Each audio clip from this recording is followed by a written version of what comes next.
Dear Patriots, before the news starts, please subscribe to our patriotic channel by clicking the subscribe button.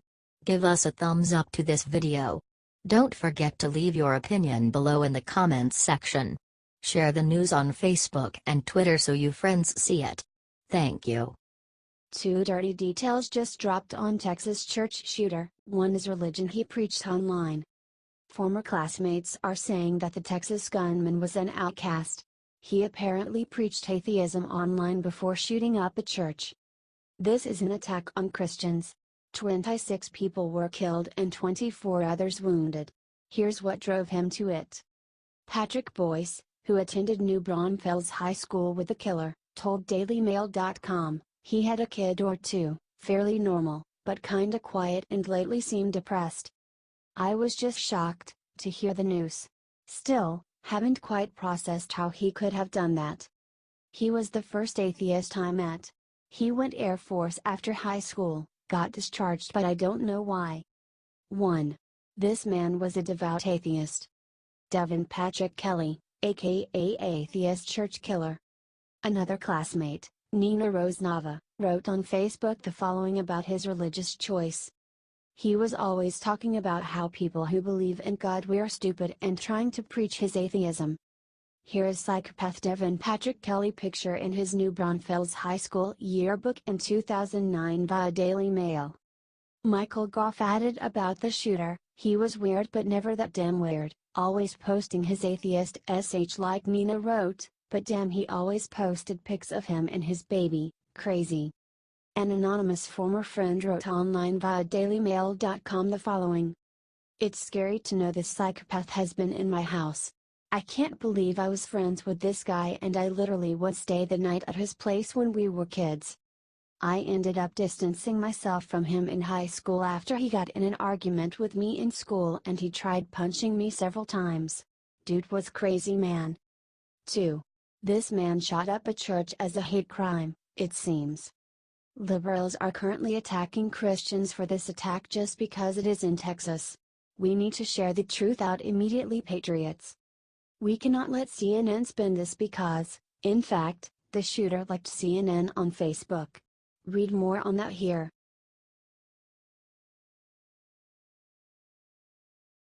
American hero local plumber revealed as man who fired shot that killed Texas church gunman. Yesterday tragic church shooting could have been worse if it were not for a local plumber and avid biker turned instant American hero. According to the Daily Mail, Stephen Williford, 55, is the man that shot the cowardly atheist Texas church gunman. And his story is incredible. He attends a different church in town and was at home when his daughter called him to tell him someone was shooting up a church. Without hesitation, this man who had no military training but is considered a crack shot by friends, grabbed his gun and ran towards the massacre. He engaged the murderer and calmly took aim at a spot between his body armor and fired. He landed a lethal blow that caused the killer to jump to drop his gun and jump in his vehicle, according to reports with a hostage, and sped off. Williford saw Johnny Langendorf in his car and told him what happened and Johnny said get in and they sped off in pursuit of the killer. They weaved through traffic at speeds of up to 95 miles per hour when the killer slumped in his SUV and veered off the road. Posted by Stephen Williford on Tuesday, October 13, 2015. Williford got out with gun drawn as the hostage ran away and made sure that son of a bitch was shot dead. And he was. Williford ran towards the tragedy and fired the shot that took down the monster and then followed him until he was no longer a threat, and for that he, and Johnny, is a true American hero. Share if you agree.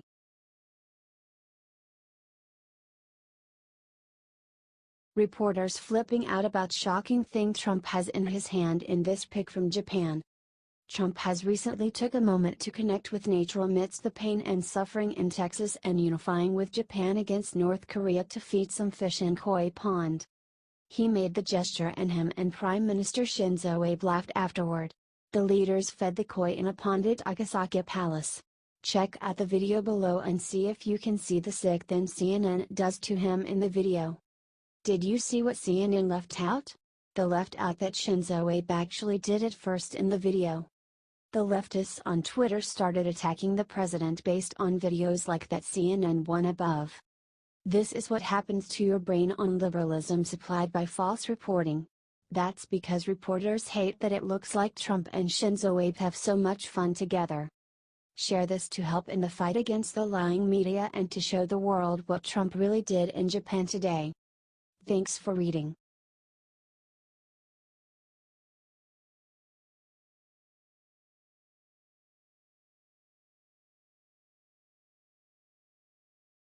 It's happening.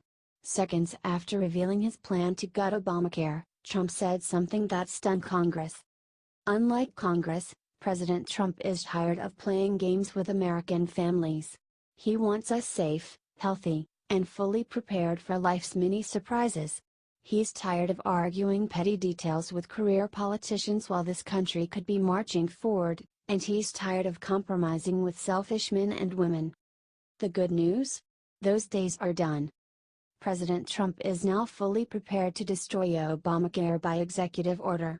That means if both Dems and Republicans don't make good on their pledge to repeal the individual mandate that forces Americans to purchase health insurance, President Trump will be forced to take over completely. The White House Office of Management and Budget has readied the executive order, and the action immediately caught the attention of Congress. House Speaker Paul Ryan said Sunday that GOP members have recently toyed with the idea of repealing the mandate through their tax bill, but as expected, Ryan wouldn't reveal where he stands. The mandate has remained the least popular feature of the Affordable Care Act, and nearly every Republican pushed to repeal and replace Obamacare in 2017. Unfortunately for American citizens, that hasn't been enough to make it happen. But if President Trump moves forward with the executive order, his administration would stop collecting penalties from people who choose not to buy health insurance. In layman's terms, Americans would stop being penalized for making the choice to forego coverage. This is big news for struggling families, especially when the Congressional Budget Office reports that the average penalty is $695 per adult, or 2.5% of income. Want more good news? The CBO also projects that repealing the single mandate would leave 15 million fewer Americans without health insurance. It's no wonder why President Trump has maintained his stance on Obamacare.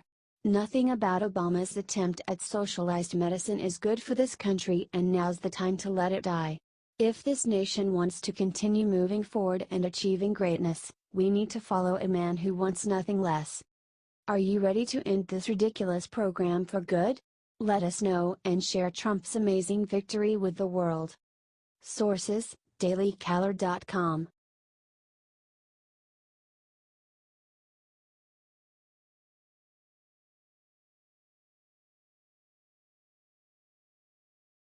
Woman who flipped off Trump's motorcade gets just desserts from horrified boss, and she deserves it.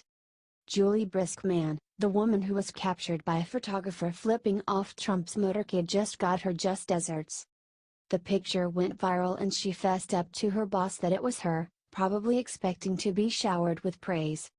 Instead she got canned. She worked, out of all places, at a government contractor called Akama LLC. Which means the company basically gets all its business from winning government contracts, and this nutcase thought it would be wise to flip up the President of the United States. No one said liberals were smart. And now she is breaking her silence with an interview with the Huffington Post. She said the company told her she violated social media policy, but one can also say she violated the common sense policy. They said, "We are separating from you," Briskman said. Basically, you cannot have lewd or obscene things on your social media. So they were calling flipping him off obscene. Then this hapless and unemployed liberal gave her reason for flipping off Trump, saying, "I'm thinking, DACA recipients are getting kicked out. He pulled ads for open enrollment on Obamacare. Only 1/3 of Puerto Rico has power. I'm thinking, he's at the damn golf course again. I flipped off the motorcade a number of times." It looks like this liberal just learned that there are consequences for actions. Share.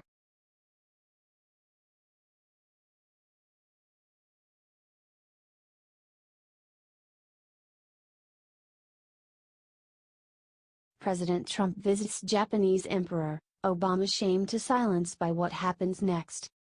The world remembers Obama for many things, and one of the more embarrassing memories for Americans was when Obama would bow to world leaders. It was not as bad as Kaepernick taking a knee, but for a nation not used to our leaders bowing to anyone, it was a shocker. And remains to this day. He was lambasted in the press, in both the conservative and liberal press, for trying to please everyone and forgetting that we stand above and don't play these games.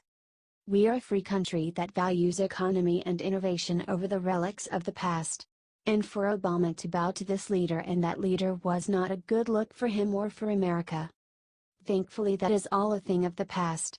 Because Trump is not taking a knee, and he is certainly not bowing to some Japanese emperor. According to the Daily Wire, when President Trump met with Japanese Emperor Akihito and Empress Michiko today, he did not bow like Obama. Instead, Trump reached out his hand to the 5'5" emperor, Trump is 6 feet 4 inches, and gave him a firm handshake. A Trump aide told the Daily Mail, in a well-deserved jab at Obama, that bowing is not his style, never has been. Share this if you agree we don't bow to anyone.